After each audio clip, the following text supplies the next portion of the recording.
You're listening to Packers Talk Network. PackersTalk.com.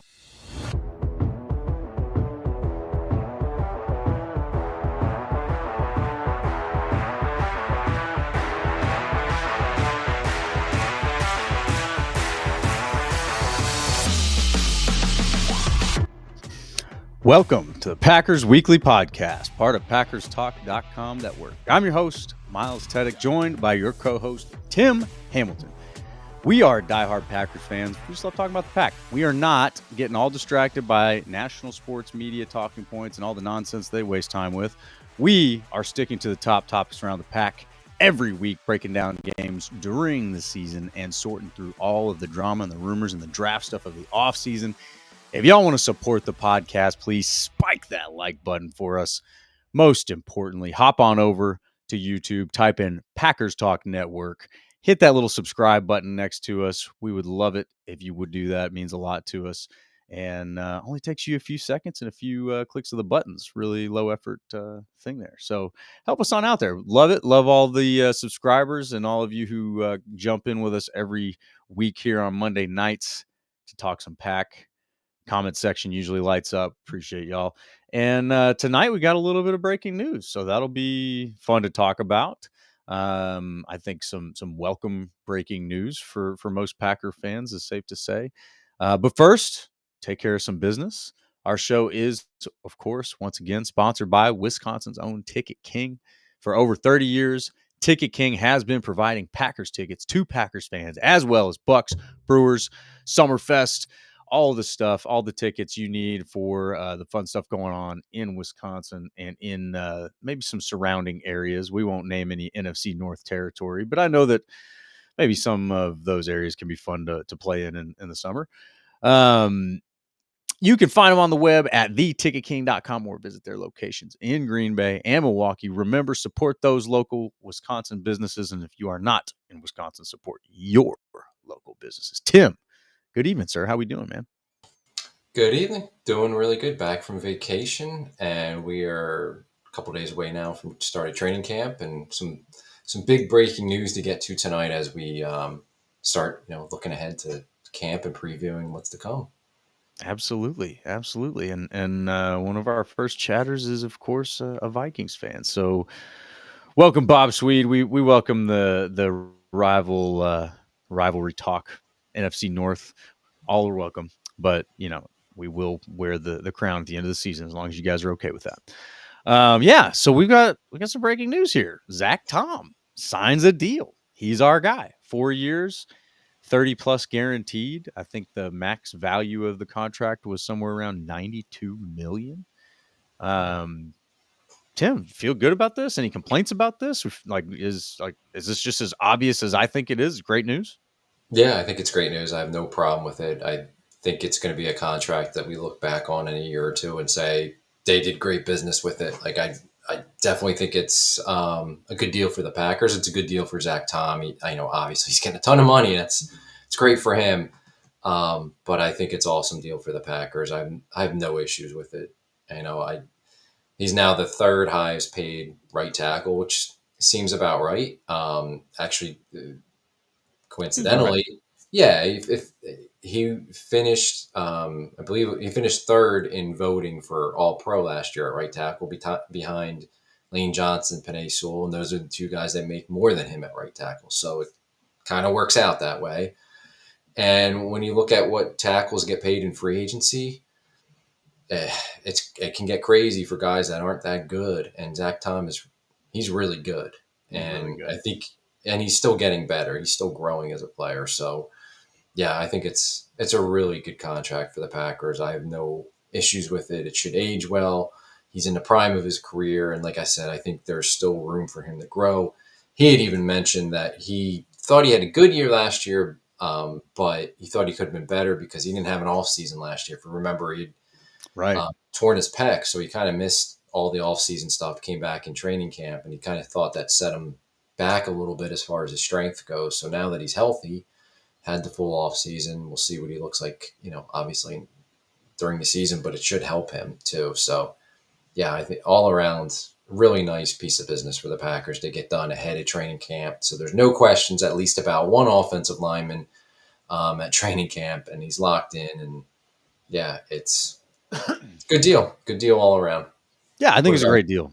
I think it's like that meme from Inglorious Bastards. Damn good deal. You take that deal, I'll take that deal. Damn good deal. That's I don't see any bad with it. I think they paid. In fact, I think they got good value. I think when you got a guy that is close to that top of his position, top five, top three, arguments for, top two, not two. Um, and you don't have to pay top of the market for him. Living down here in this DFW market, that's one of Jerry's favorite things to do is, pay a top 15 guy number one money. And so I'm glad to see that the Packers do better business than that. I think it's a good deal for Tom. I mean, obviously he's getting paid. You can't be mad about that. I think he's getting paid the right amount. He's not a left tackle, which would be the more premier tackle of the tackle positions, I guess. But man, if he's not one of the best right tackles, and may end up being one of the best right tackle in the league here in the next few years, that deal looks great. It's not, it's a 4-year deal, so this will come up again in the near future, right? Year 3, they'll yeah. start having to talk about that and figure something out. But he's going into the prime of his career here. The next 4 years, you should get the best football from Zach Tom, uh, you know, unless he's able to be kind of one of those freaks of nature that plays well into his 30s at a high level. Would love to see that, but you can't. That's not the norm. It's definitely the exception, not the rule. So yeah, I'm just happy to see them get a great deal into the prime of his career. You're answering this question right going into training camp. Isn't it funny how do you think this was intentional timing? Do you think this was already done? I don't think it was necessarily done, but I think it was one of those like not a hard deadline, but like both sides probably wanted it done by the start of training camp, so there were no questions. As far as is it Zach Tom would have been asked about it whenever he was available to the media. Goody would have been asked about it. LaFleur would have been asked about it. Plus, there was the potential like, does the agent recommend Zach Tom not to practice? Now he practiced throughout the off season and was there all the time, but maybe at some point the agent would have said, you know what, show up, but don't practice. Like we see guys that that happens to all the time around the NFL. Jordan Love, that happened to last year when they were working on his contract at the start of training camp. He missed the first few days because he was holding himself out and he wanted to protect himself. He knew the deal was going to get done, but he missed those first few practices. So I almost wonder if they, both sides wanted to avoid any chance of that, and they wanted to have him on the field right away from the first day of training camp. So yeah, I think it was just one of those, let's get it done by the start of training camp. It wasn't necessarily like get it done now, or it was never going to get done, or they'd have to wait to the end of the season. But it was like one of those soft deadlines, like this is the target. Let's try to have it done by the start of camp. And they fortunately were able to get it done, and there's no lingering questions as far as Zach Tom goes. Yeah, I love that. And, I just think that there's a little bit of a pattern here where the Packers seem to get things done like right going into training camp, get a little bit of a good news momentum boost kind of thing. Like you said, with Jordan Love getting it done right before training camp. And, yeah, it almost felt to me like maybe this was already done. And they're like, hey, let's announce this right at the beginning of training camp, a little extra boost. But, no, I love it. And then we got a good question here from our guy Tyler Streber. Good to have you back, Tyler. Does this mean we're probably letting Rashid walk after the year? Let Morgan or Belton battle it out for left tackle in 26? I don't know. I think that this year has a lot to do with how that will play out. Unless you are trading him, I think you keep Walker, this year, and you got to try to keep these guys as long as you can. You want as much depth as you can get. I think Walker probably realizes that he can be a starting NFL or a left tackle in the NFL. So if he does lose out to Morgan, I wouldn't expect him to hang around. But I don't know. Do you think this has any bearing on Rashid Walker? I don't know that it does. Well, I don't know if this move does, but I think the drafting of Morgan, drafting of Belton, and the fact that obviously like Zach Tom staying a tackle probably plays into it, and the fact that they haven't extended Walker yet, like most likely, I think they're going to let him walk at the end of the year, but let's see how it plays out. Like if he has a really good year and Morgan gets hurt again, or Morgan, you know, shows that he's not a left tackle, that he's not ready to, then I think maybe there's a chance they're able to keep him. But they're obviously, I mean, they've been talking up this competition at left tackle with Morgan and Walker. And I think ultimately, if Morgan doesn't win it right away, I think at some point he will. And whether that might be 2026, he's the left tackle. So yeah, I think Walker probably won't get another contract. And just look at it financially. Like they paid Tom, big contract to Aaron Banks in free agency. Like you can't pay them all, right? Like, so you're paying Elton a lot of money for at least one more year. Most likely they're going to move on from Rasheed Walker, but there's still a possibility that he just plays so well that they just say, we can't let him leave. Like he's our guy. But I think 2026, your left tackle is either Jordan Morgan or Anthony Belton. Yeah, and I think that would probably be the way that the Packers had envisioned that going. But I do think that Rasheed Walker has an opportunity to play well enough to say, you know what, maybe I should be here. Maybe you guys want to pay me. I mean, at the end of the day, they turned a 7th-round pick into a starting left tackle, whether it's him or not, or it's here or not, in Green Bay. That's a win for Goody for sure. And Sure. it depends on kind of what he wants, and these players definitely have human preferences, right? Some of these guys we've seen, I think we heard something from Tucker Kraft earlier this offseason that said, like, hey, man, I'll take whatever I got to take to stay in Green Bay. He wants to stay here. And we've seen some of that enthusiasm before. I think, Aaron Jones was one of those guys that really wanted to stay here. But, if Rasheed Walker really wants to stay in Green Bay, that maybe that does make a lot more sense, because he's not a guy that's saying, no, I'm going to test the market, I'm going to make top of the market, whatever it is. He's just a guy that says, look, I like this, I'm good at it here, let's do it here. So yeah, I would lean towards Walker will be gone, but I think that he definitely has an opportunity to have a say in that still at this point. So we'll see how that ends up playing out. And it looks like Bill just kind of took the words out of my mouth there.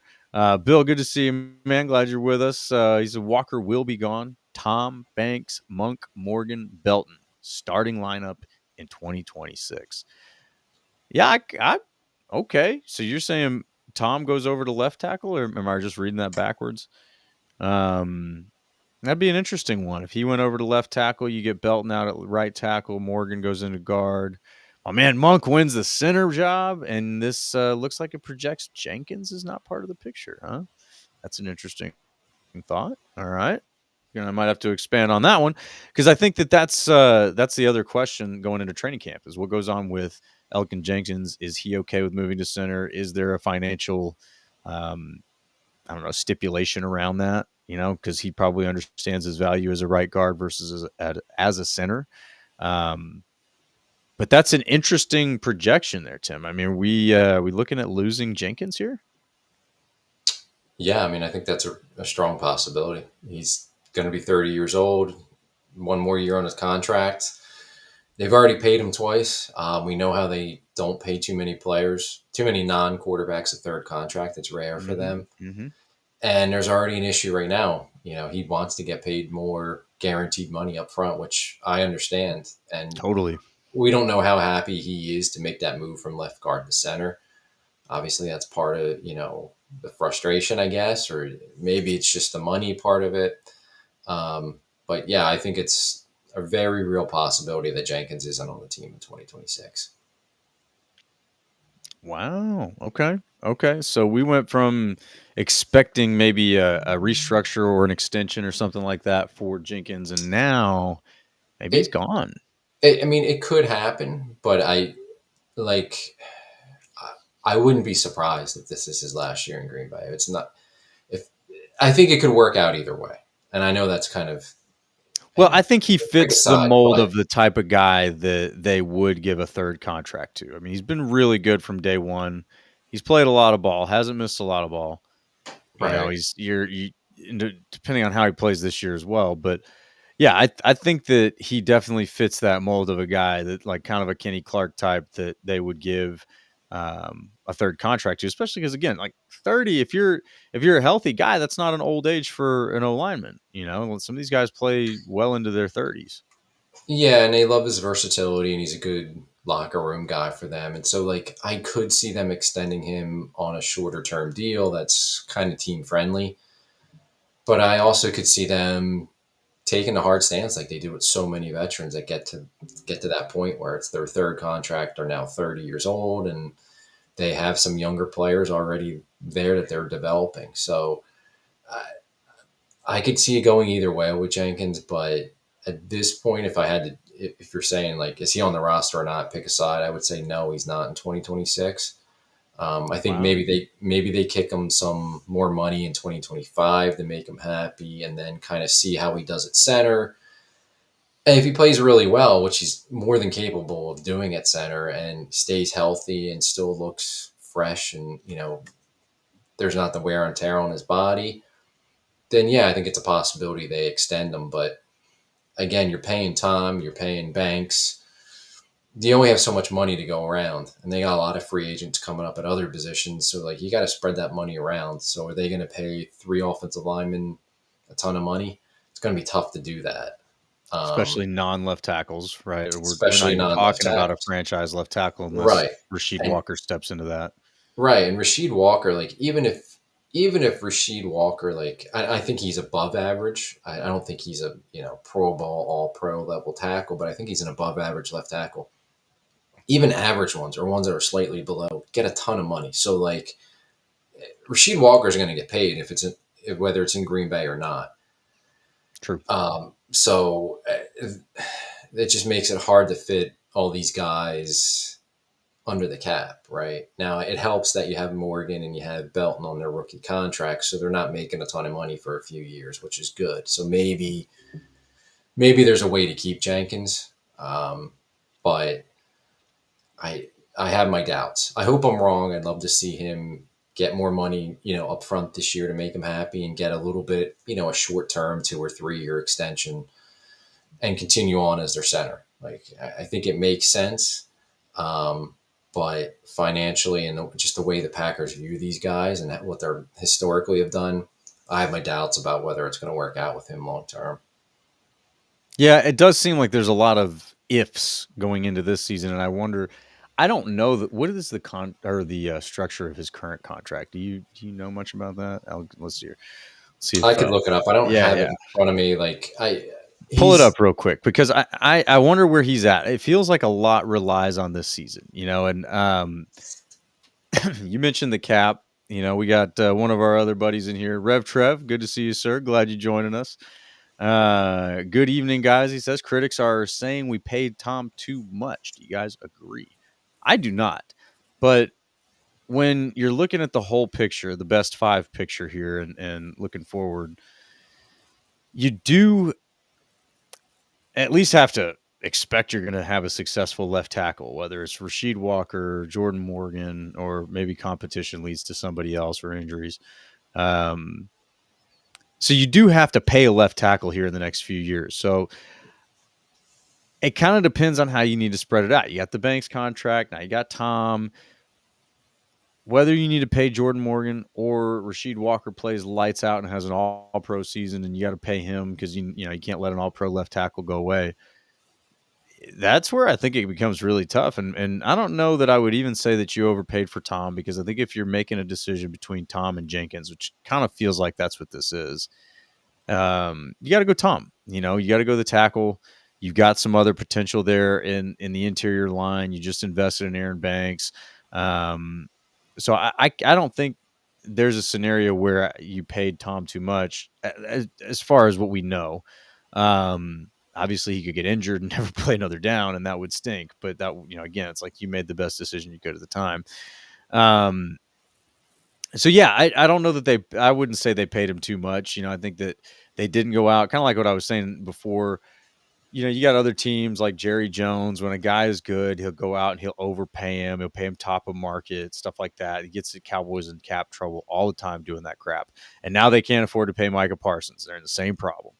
And so, yeah, when you look at this is a guy that you have no problem saying has the potential to be the top right tackle in the NFL, maybe even the top left tackle if he continues to progress and goes over that position. I think it's a further stretch than the top right tackle. Um, I don't think that's a stretch at all. He could be the top right tackle in the league this season if he plays well. And then absolutely not. Like, it's a great deal. And these deals are only getting richer as you go. So, 2-3 years into this deal, I think it looks phenomenal if he's staying healthy. And that's the way we have to look at these things. We can't really look at them as they are now. You have to project forward, especially with quarterbacks. And it's kind of fun to pick on Jerry Jones a little bit and what he did with Dak Prescott. He really missed the timing of Prescott's re-signings and windows, and he overpaid him both times because of it. The Packers have they've done a very good job of not doing that, of not missing those windows, not overpaying in those windows. I can't remember the last guy that I looked at the contract. I was like, gosh, I can't believe the Packers are paying him that much. That's crazy. Like, I don't remember being upset about it. Maybe Aaron Rodgers. Maybe Aaron Rodgers. It might be like, hey man, you could have taken less than $50 million and tried to go all in. But anyway, we don't need to rehash those types of things. But other than that, I don't feel like the Packers are guilty of overpaying people a whole lot, at least at the time that they make the decision.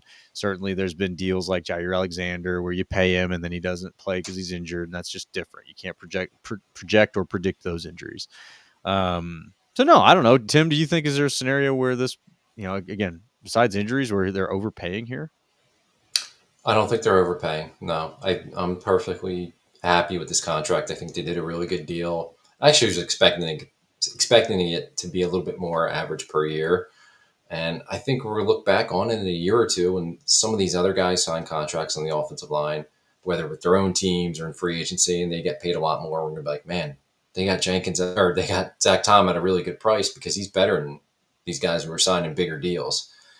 No, I think it's a really, really fine contract for the Packers. I have no issues with it.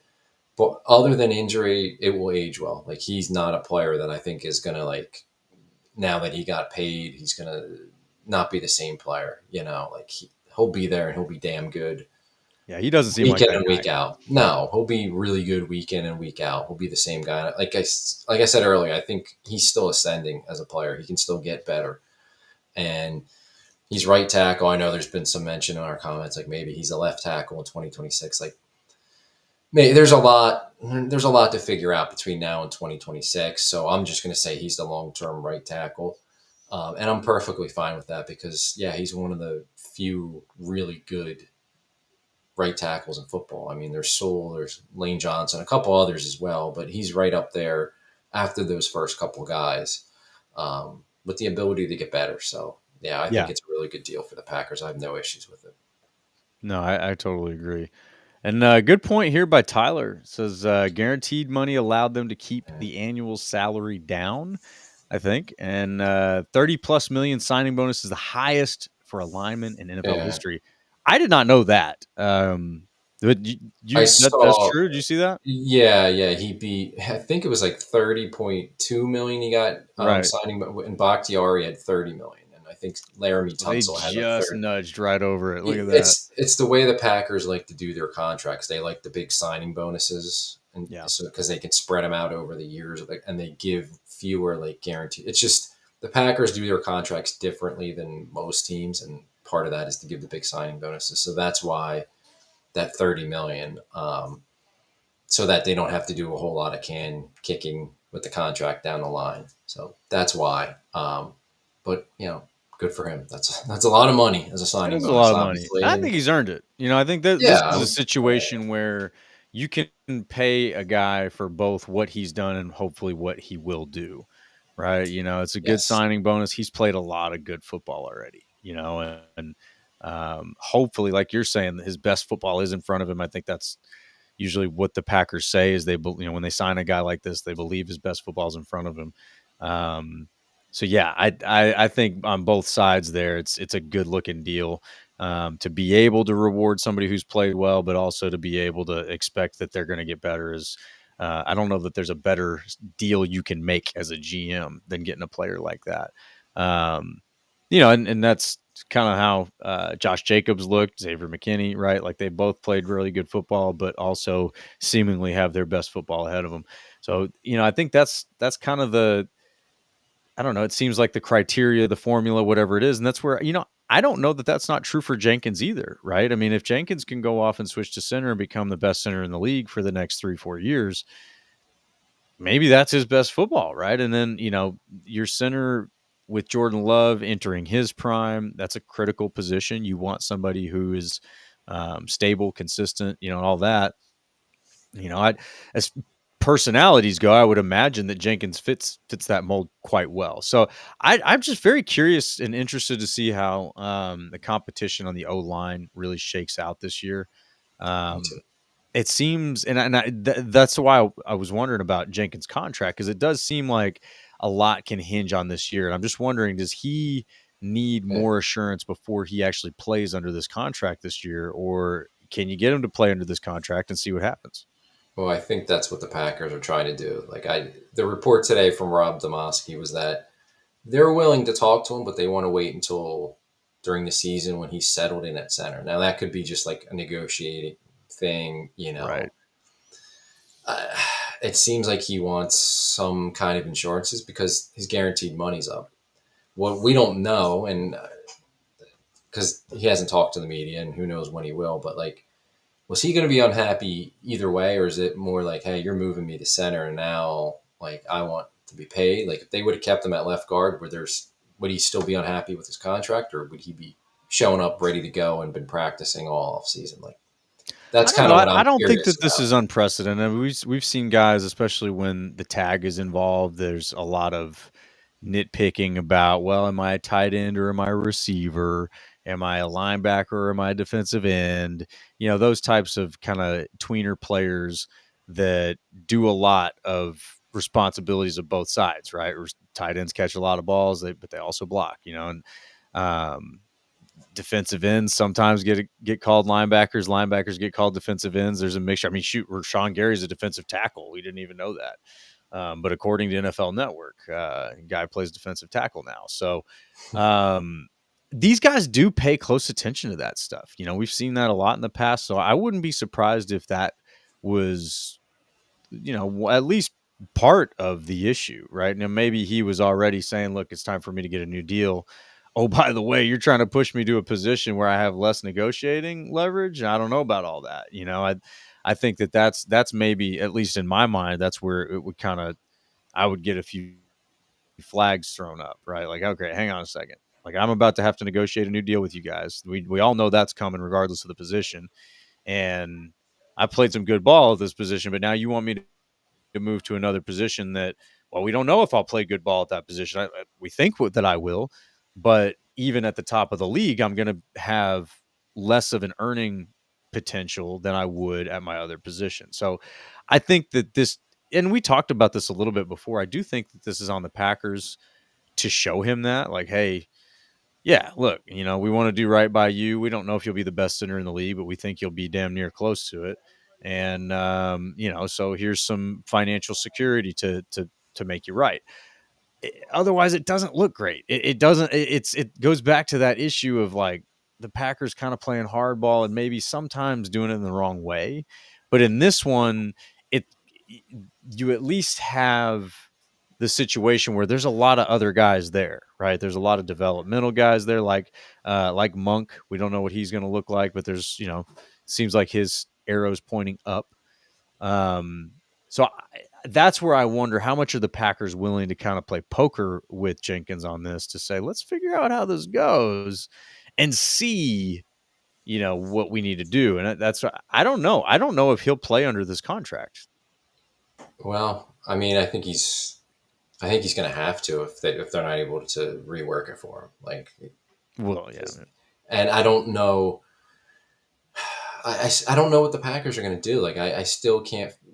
I don't think they're going to give him much money if they do anything.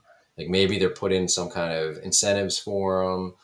some kind of bonus structure, whatever, kick him a little bit more money to make him happy in 2025. But beyond 2025, I don't think they're going to do anything. And so I have his contract. The cap hit this year 17.6, which isn't bad.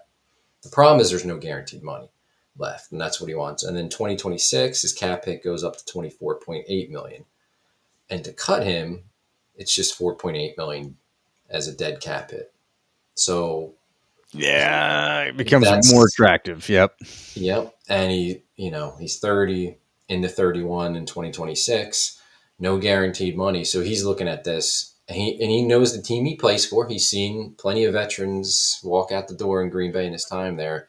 He knows their history, right? So he's looking at it like, I don't have guaranteed money left. I know, what's probably facing me, so I want to get paid a little more this year before you potentially let me go at the end of the season. And I can't blame him for that. And I wonder too, like, where was the communication with this? Did this start before Aaron Banks was signed, after? Was this kind of like, hey, at the end of the season, his exit interview, like, hey, maybe you'll play center next year, depending on what happens? Or was this like, we just signed Aaron Banks, now you're moving to center? Like, I wonder what happened, like when he knew about the order of that does make things different. And it just, like, you could have signed Aaron Banks and said, we're going to move Aaron Banks. Yes, he's a left guard. We're going to put him at right guard. We'll keep Elton where he's at, and we'll figure out center. Maybe it's Sean Ryan. Maybe it's Jacob Monk. I think there's still a world where that happens. Maybe. And maybe that's the resolution. Maybe that's how this works out. But I don't know. This is just like one of those things with the Packers where this guy's been such a solid player, really good player, versatile player. He's played all over the offensive line, right? He had a torn ACL. That's really been his only big injury for you. Damn good player, Pro Bowl kind of level player, versatility, good locker room guy, never been an issue. You've paid him his second contract, and now you're planning on, and I know you have to do this as a franchise, but you're planning on his replacement already, but you want him to still be on your team. You want him to change positions, and you're not going to do anything for him. It's almost like, can't you make him happy? Give him a little bit of money, or we don't always have to be, and this is probably a much deeper discussion, but I just feel like sometimes they're looking too far ahead at what their roster is in 2 years from now instead of what you have now. And there's a world where you can keep Elton Jenkins and make him happy and still have, the Jacob Monks of the world on the roster too. Where they're providing you depth and you're not having to rely on them to replace Elton Jenkins because you still have the damn good football player Elton Jenkins on your team. I know you can't pay everyone, and I understand that, but he's been such a good, consistent player for you. Maybe you find a way to pay him some money and keep him at least for another 2-3 years while he still probably has good football ahead of him. Then to move on, right? And now you have to figure out, well, who's our long-term center, or who's our long-term, we're going to move the offensive line and we're going to juggle these positions all the time. I don't know. I see that what the Packers do, and they're pretty ruthless with it. And Russ Ball and Goody do a good job, and most of the time it works out. But it's just sometimes it's we have a good player, just keep him and make him happy. You don't have to give him everything, but just make him happy now, so you can be a good football team. It helps your team.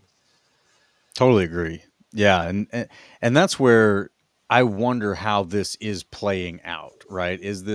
Maybe this isn't an issue at all. Maybe Jenkins is totally cool. Let me get my paycheck this year, and then we'll see how it goes. Maybe he's not worried about it and is willing to take their timeline. I mean, for what it's worth, and this always is with a grain of salt, but I'm looking at the depth chart on PFF, and Jenkins is already listed as a starting center there. We got Morgan as the starting right guard, Tom right tackle, Banks left guard, Walker left tackle. So again, that probably doesn't mean anything, but yeah, to your point, have depth, do this thing where you do have a few guys for when the injuries happen, because it's not a matter of if, it's a matter of when with injuries. And if you have a season that's relatively injury free, that's the anomaly, so enjoy it, but you can't plan for it. So yeah, I think that while you have this depth, you've got Belton in there, you've got Monk in there. I mean, besides the guys that are the top five that I just mentioned, you've got good depth, and that's where it's like, yeah, don't ruin that. Don't run that off. Like, figure out a way to make that work this season, and even if it's some Yeah. sort of like, I don't want to say like a phony extension, but like do an extension, like a 1 or 2 year extension where, gives you an excuse to give him a signing bonus, give him a nice chunk of cash, and then basically leave everything after this year up to question to see how this year goes. I mean, I don't know how that works in NFL GM and agent language, but there's got to be something like that they could do. Just give him something this year. And I totally think he's on the roster. He's starting week 1 for this team this year. But it's like after this year, I don't know. I think there's a real possibility they move on at the end of 2025. But like for this year, like you have the cap space, like kick him a little bit of money. Like at this point at guard, as a guard, he probably outperformed his contract and is underpaid. So like give him a little something, incentivize him, make him happy because you're making that switch. He's a key player in the offensive line.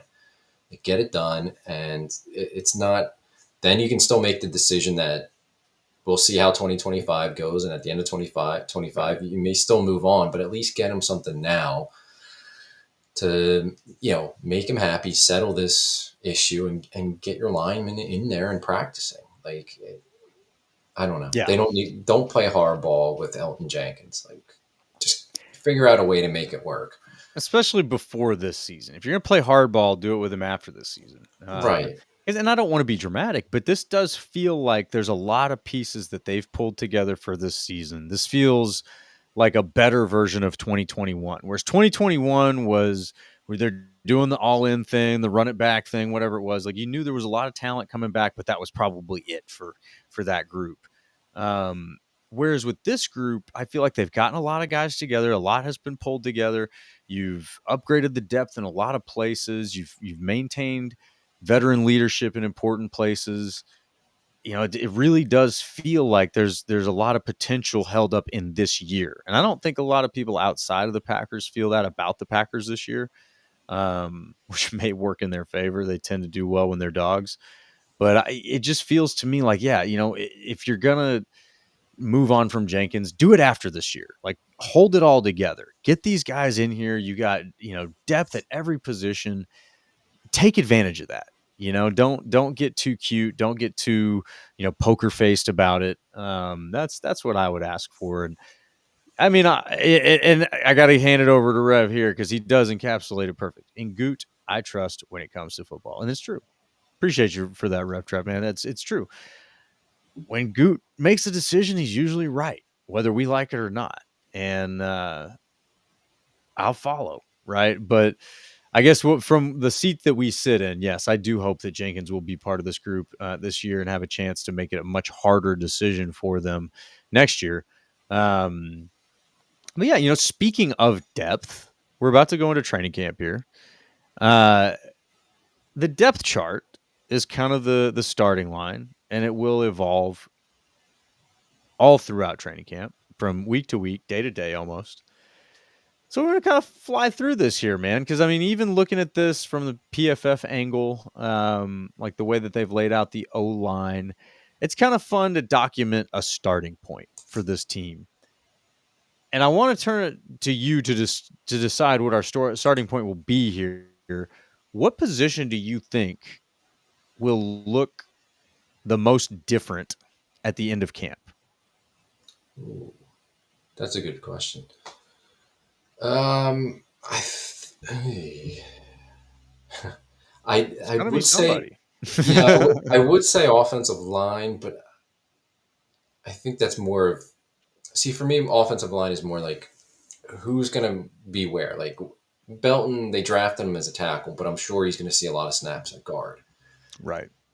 To me, like the big one of the big storylines is left tackle. Like, is it really Sure. competition with Walker and Morgan? But like, I think that it's going to be really telling. Like, if Morgan's taking a lot of snaps at guard, then that's not a true competition.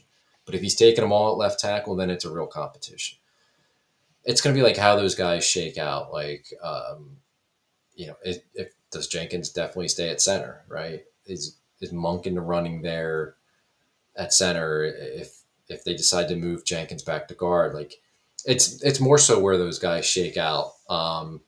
Than like I think the starters I don't think they're going to really change. I think it's Walker, Banks, Jenkins, Sean Ryan, and then Zach Tom. Like, I think those are the ones that you pencil in going in the beginning of camp. I don't think that's going to change by the end of the camp. I think it's got a chance with Morgan maybe at left tackle or even right guard.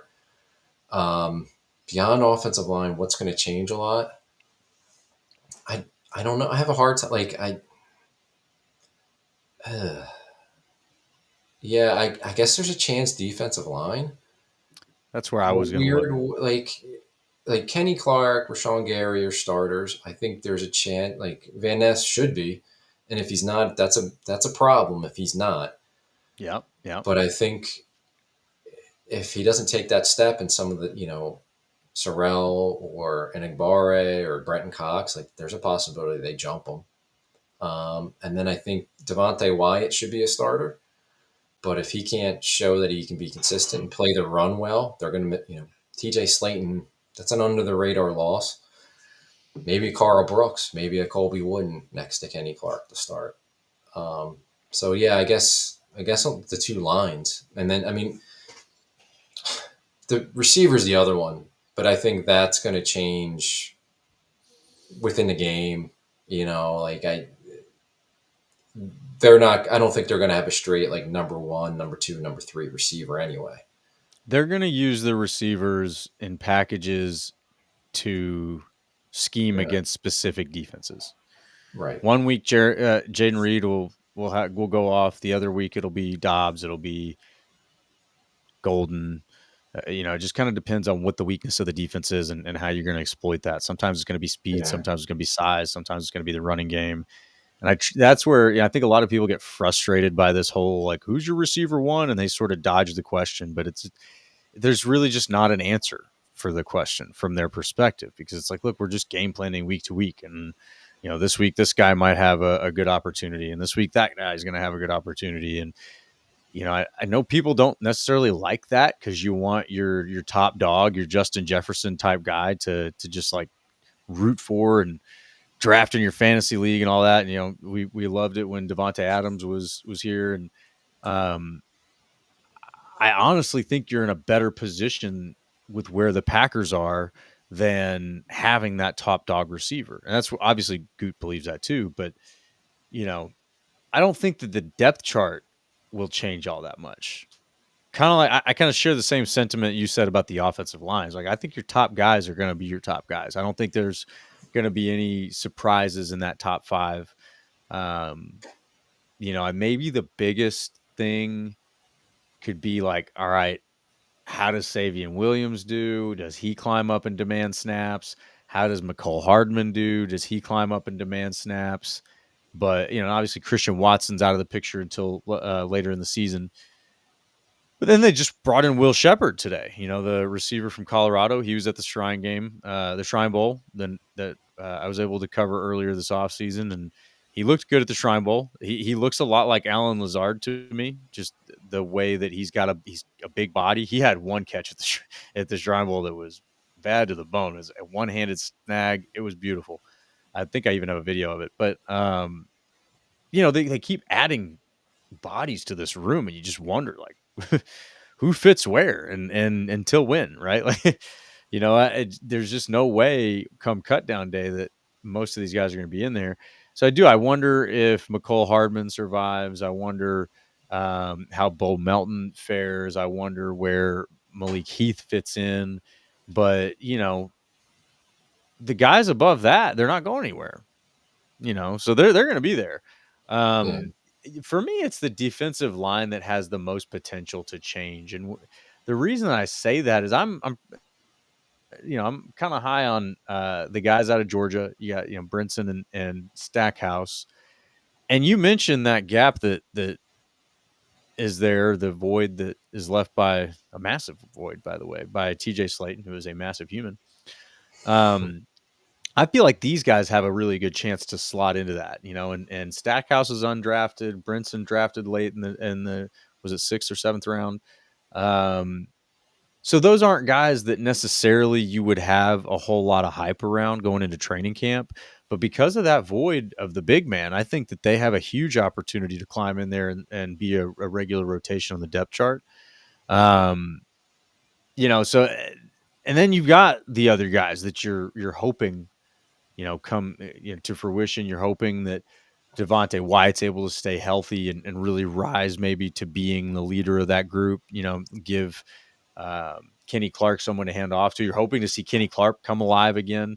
And then Carl Brooks obviously has shown a lot of potential. And then you got the other guys, all of our rush ends, and Colby Wooden's in there. I think he's more of a rush end at this point.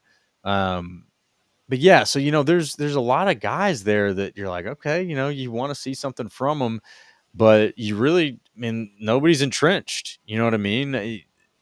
That obviously, I don't think like guys like Devontae Wyatt will get cut or Kenny Clark will get cut. But as far as just an opportunity to climb the depth chart, make the depth chart look more different at the end than it did at the beginning, and get into that rotation. I think those guys have the biggest opportunity. Otherwise, you look around the depth chart, you look around the roster, man. The top of the depth charts they're pretty well in hand. There's not a lot of competition out there. There is competition, but there's not a lot of number one roles up for grabs. Right. We're not worried about who's RB1 at this point. We're not worried about who's tight end one at this point. We're not worried about most of the linebackers. That's all going to fit, work itself out. The safeties, maybe there's a little bit of question about whether Bullard will get his nose in there. Oladapo get his nose in there. How does the cornerback room look? That's probably for me the other one. And even then, I don't know about the top of the depth chart having much potential to change, but there's a whole lot going on after number 3. And that one will be interesting, I think, to see how it shakes out. So as we're kind of just talking through these different positions in the depth charts, I'll just name some names. But at the top of your cornerback depth chart, you've obviously got Keyshawn Nixon and Nate Hobbs, and then you got Carrington Valentine close behind those guys. There's your top 3 right there. But then you got guys that the Packers have shown, a specific liking for, and they drafted Michael Robinson in the 7th round. They've done well with guys in the 7th round, Carrington Valentine being one of them. They gave Jonathan Baldwin, I believe he was an undrafted free agent. They gave him quite a bit of money, more than they would a normal undrafted free agent. And then there's some others that I've heard have been making, Kamal Hayden, Kalen King, those guys are hanging around making some noise. Even Kazir Brown, I've heard is, he's made a few plays. So there's an interesting mix there in the bottom half of the cornerback depth chart that could be very, very important because we all know how injuries happen in this league. So that's where it's just like, those are probably the two to me, is the D-line and the cornerbacks that have the most potential to just be way different towards the end of camp and going into the regular season. Yeah. But am I off base and like being overly confident about the rest of these positions? Like, I don't know. I don't want to be too flippant with that. No, I think you're right. I think there's a lot of competition throughout the roster, but I don't think there's a lot of competition for like starting roles. Like you pretty much know who the starters are going to be. Now there's like questions about like who plays where, especially like who's your nickel, and that's going to change too. Like sometimes it's going to be Hobbs, sometimes it may be Nixon, it's going to be Bullard, right? They're going to move those guys around, but for the most part, and again, going back to the line, like I guess it's does Morgan win the left tackle job, or maybe he ends up at right guard, maybe Belton ends up at right guard. Like, yeah, there's different scenarios, but I think for the most part we know who their starters are going to be, and most of the key backups. Like I don't think there's a ton of competition, but I just don't think it's necessarily for the first spot on the depth chart of the positions, right? But you mentioned like cornerback, the three guys are set, the top three are set. But after that, it falls off and you don't know what you have. And I think what they're probably going to do is, and they may bring in some street free agent guys, we may see some guys at it, but like they're going to see what they have with King and Robinson and Hayden and those guys, let them compete. But that definitely is going to be a position I could see them adding somebody from another team, whether that's a trade or off the waiver wire or whatever, before the start of the season. Like that's a position to watch, but I don't think anything they do there is going to change the top three. It's going to be, positions 4 and 5 at cornerback that could change. The D line, I think they pretty much have the guys that they're going to have. But I think what's going to be interesting will be how they replace TJ Slayton, a really good run defender. And their run defense was much improved last year, considering where it was through the Joe Barry years. They were a really good run defense, which was crazy to see after so many years of being one of the worst run defenses in the league. No but like kidding. guys like Rashawn Gary, like he improved a ton against the run last year. Slayton was really good too, and now you lose him, and they didn't really replace him. We'll see, like if Brinson or Stackhouse, but Stackhouse is an undrafted guy. He has, there's no one. He very well may not make the team.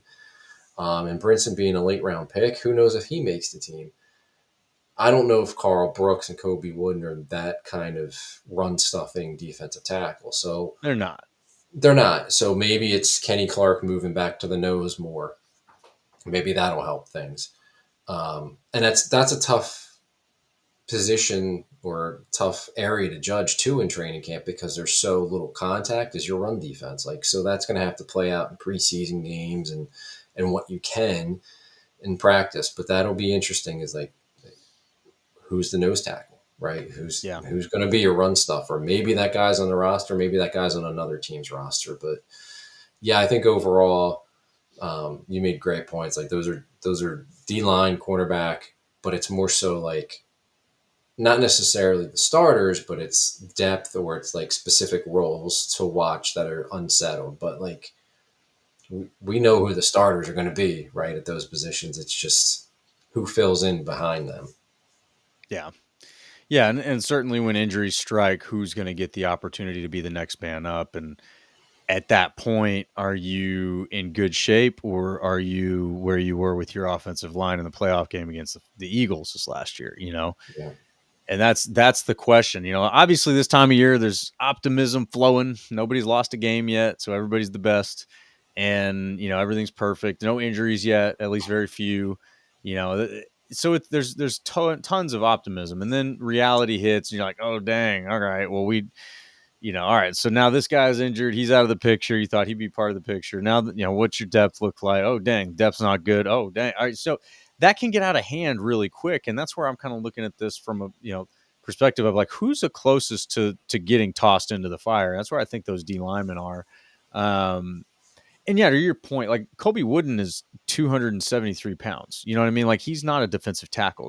That's like a defensive tackle from the 80s or 90s, Well, I did see that he has put on weight this offseason for, Okay. So Fair enough. we'll see how much that makes a difference. But yeah, I don't see him replacing TJ Slayton. So then, like, what's his role going to be, right? Like, Carl Brooks is not small, but he's not big. He's not what you think of when you think of a run stuffing defensive tackle. Right. No, and Carl Brooks, he's almost at 300, 296 is what they've got listed at here. So he, at least from a size perspective, has a little bit more of a business being down in there. But that's where I'm looking at Nazir Stackhouse. I'm like, oh, brother's 6'4", 320. He's a big boy. That's different. Yeah. That is a different size, and then Brinson's also, he's, 6'4", 310. They're pretty close there. And they're both pretty athletic guys. They're not just big blobs, right? They've got some athleticism. Stackhouse is one that I got to see at the Shrine Bowl. He wasn't necessarily, the MVP of the Shrine Bowl, but he had some good reps in the one-on-ones, and there's only so much a D lineman's going to do in one game. But no, he's got a big physical presence. And I think a lot of times that's a big factor, right? Like obviously you can't just be big and be good in the NFL. There's a lot more involved.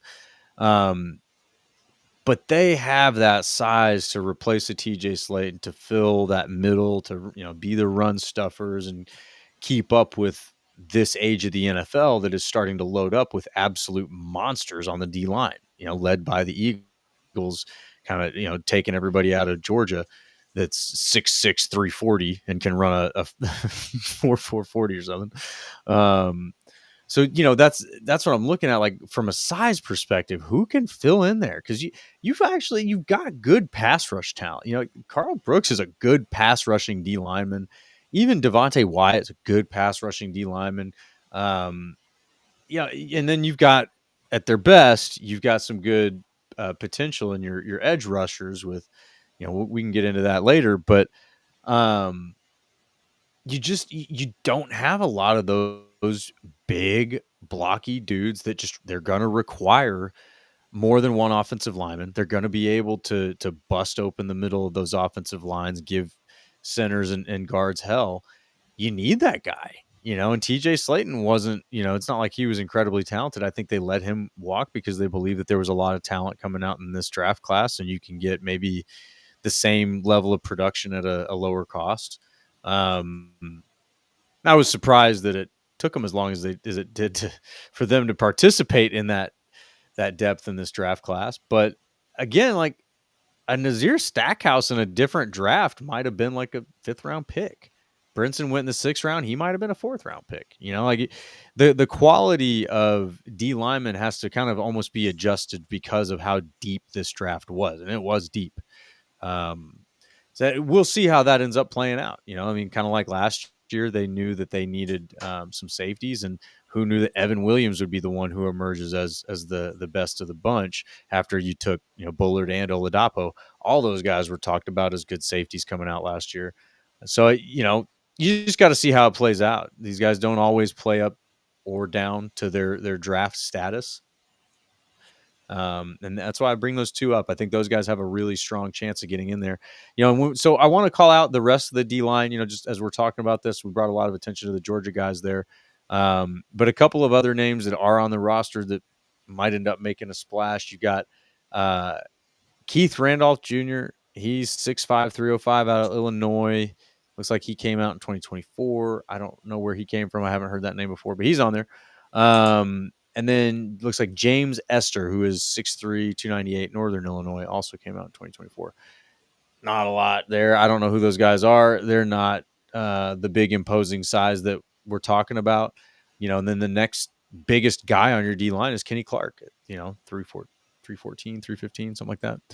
So yeah, I think that Devontae Wyatt is probably the potential next leader of this line group, but I don't think that he's the same type of D lineman that those guys are. That's why, the path to the top of the depth chart for them is probably the shortest of anybody else on this roster that's down there at the bottom, or a rookie or whatever. Because you're that big guy role, and there's just not a lot of those guys on this roster, So, but yeah, it's going to be fun, man. The other thing I think that will be, we didn't talk about it much, but we probably can spend a few minutes on it here towards the end, is the edge guys, our pass rushers. A lot. It's kind of popular to be down on LVN. Oh, he's going to be a bust. He's not going to make it. But the guy's nickname is Hercules. Let's give him a chance. See what he's got this year. You obviously have Rashawn Gary. You want to see him continue to be great. Guys that we've seen flashes from: Aaron Mosby, Brenton Cox, even Colby Wooden. It looks like he's listed on the edge now instead of in the middle. But then and Kingsley Enagbare, can't forget him. So all of these guys you've seen flashes from. They're pretty good. They're all right, right? They're not. They're kind of that above average maybe when they're playing well. They're no all pros or Pro Bowlers in this bunch. And then you got your rookies, your Colin Oliver and your Baron Sorrell. I think they have an opportunity. You know what I mean? I mean, like guys like Kingsley and Agbari have been here for years now, and they're not bad, but a guy like that isn't telling me that I can't pass him on the depth chart. You know what I mean? No, I totally agree. I think there's been a lot of talk, like from Packers fans in the offseason, especially since the draft, like, hey, they may trade this guy, Romeo Dobbs or one of the offensive linemen. Like, I think it's much more realistic that they trade somebody like Kingsley and Ibarra.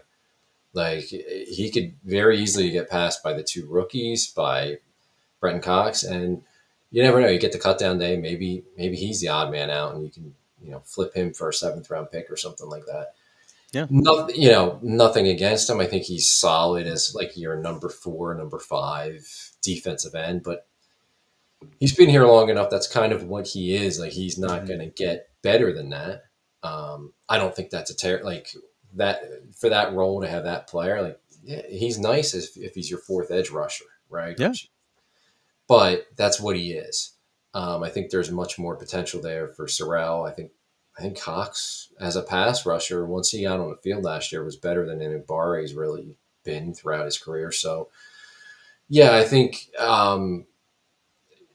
it's going to be tough, for Ibarra to keep his role, I guess, especially if these younger guys show that they're ready to play and ready to contribute and get on the field. But as far as the edge rushers go, it's so much of it's going to depend on Lucas Van Ness. Like, can he break through this year? Like, can he show progress? Right? Like, we just haven't seen it yet. Too soon, I still think, to give up on him yet. But this is really, it's kind of his make or break year, right? Like, if he doesn't show it now, 3 years in, Yeah, that's you probably know. I think that's probably it. Yeah, you know what you have at that point. Yeah, so I think the edge rusher room, a lot's going to, you want, if Rashawn Gary has a huge year and puts up, big numbers, great, that can carry your edge rushers. But a lot of their progress and their depth and consistency, it's going to come down to what you get from Van Ness and some of the guys behind him, but mostly Van Ness. Like, you're relying on him a lot. Yeah, and if he hits, then that's great. If you can get a season here where Gary and Van Ness are, both playing to their potential on the edges, man, like, all of a sudden this defense is scary. Because we've had some fun talking about Edgerrin Cooper, and he's a very popular person to talk about right now with this roster. But when he's the one lurking in the middle, and you got 2 effective pass rushers on the outsides, man, things are going to get fun to watch this defense. It's going to be very fun to watch this defense if that is what comes to fruition. But yeah, I mean, this is, I don't know. I think this is a good season for Packers fans to be optimistic about what's going on and what this team looks like going into training camp, because there's a ton of competition, but like we're saying, there's not a ton of opportunities for starting jobs. There's a lot of starting jobs that are locked up, and rightfully so. And the competition beneath them is great because you need that depth. But at the end of the day, the less starting question marks you have going into training camp, the better. Legitimate question marks. There's question marks everywhere. But at the end of the day, yeah, that's what you hope for. So when we talk about starting points and what position could look different on the depth chart, the most different by the end of camp, there's just not a lot of them. There's not a lot that you don't know what you're getting. Hopefully we get some pleasant surprises, right? You get some folks that, maybe like the Georgia guys on the D line start to show some flashes in camp, or maybe some of the cornerbacks that we've been hoping would rise up. But other than that, you want to see the guys that we now have seen as the starters for the last couple of years. You want to see them take that next step and just sort of look like they're gelled together, look like they're ready to go in this training camp, look like it's, I don't want to say easy, but from a technical perspective, things should start to look easier for some of these guys. The receivers, the tight ends, some of these guys that over the last couple of years we've been making excuses. Oh, they're young, and it's like, no. I don't want to hear that anymore. I don't want to hear they're young. I don't want to hear they're the youngest team in the league. I don't want to hear any of that. All these guys have multiple years of starting under the belt now, and now you want to see them be comfortable. You want to see the game slow down for them. And I think that there's a lot of positions that's happening for right now. And when all of that happens at once, there's a lot of special potential there. So strap in, Packers fans. Here we go. Training camp starts this week, right? We did the guys report this today? Did they already report? They report on Tomorrow? Tuesday. Yeah, Tuesday report. First Okay. practice on Wednesday. So, yeah. All right. First few practices without pads. So, the real stuff doesn't start until they put the pads on. But, We yeah. will have 2025 Packers football to talk about next Monday. That's Next awesome. podcast. Heck yeah. That's Baby. awesome. We made it. We made it to the other side of this awful off-season desert, man. You just got to like crawl through and it's brutal. It's been brutal. I've been finding myself the last few weekends just like wishing that there was football on TV. Yeah. And I watched one of those Savannah Banana baseball games. Have you watched one of those? I have not. No. That's how desperate I was to watch some sort of sport. It's been tough lately. It's been really tough, but we've made it. And now, whenever, I don't know when the first preseason game is, that Hall of Fame game, but from that point on, it's coming up, I'm sure. I think it's like 2 weeks soon. away, man. Yeah, it's pretty quick. And then quick. from there through the Super Bowl in February, it's going to be every weekend. Every week. We made it. So we made it. Like, we're there. Rev's here with us. We made it, Rev. We made it. We need football, and we're going to have it. So, yeah, man. So next Monday, we'll have – it may not be padded practice, but we'll have some stuff to talk about. We'll see where guys have lined up. Yeah. We'll see a little bit of one-on-ones maybe with the DBs and the receivers. We'll see Jordan Love slanging the rock. We're gonna see some stuff. So, yeah, it's exciting. Real football, and then we're going to get amped up for our first preseason game, and then we're going to get to the third preseason game. We're going to be like, oh man, like, can we get real football now? Yeah. Get us to the real season. That's all right. But then we're going to blink, and the playoffs are going to be here. So yeah, it's all right. We'll be here every Monday with y'all. We'll be breaking them down. We'll be talking every ounce of football that we can get, and we're only going to get a little bit more every week from here on out. So take it in, Packers fans. We got some fun stuff coming up. It's a fun season. The whole point of being a fan is to have fun, man. We got to remind people of that sometimes. People get so miserable being fans. Now, when you're a Bears fan, I get it. You're just in a miserable permanent state. It is what it is.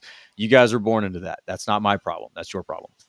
But the rest of them, man, like Packers fans, we got no reason to be upset about things. We should be happy about things. So be happy, be excited. Real football's coming. Come back and join us next Monday night, 9:30 p.m. Central, streaming live right here on the Packers Talk Network YouTube channel. Hop over here, hit that subscribe button for us. We love all you subscribers hanging out with us every week and getting that comment section fired up. You guys always have some good contributions, and you make the conversation better. The more the merrier. Tim, I love you, man. We have great conversations, but it's always a lot more fun when we get those comment sections fired up. They bring some extra juice, Absolutely. So, but come on back, Packers fans. We'll be here next week. We are looking forward to covering the training camp and all the things that are coming and happening with it. And look, the 60th Super Bowl champions will be crowned this season. I think that the Packers should be it, and that's just that. So come on back and let's talk about it next week, Packers fans. Of course,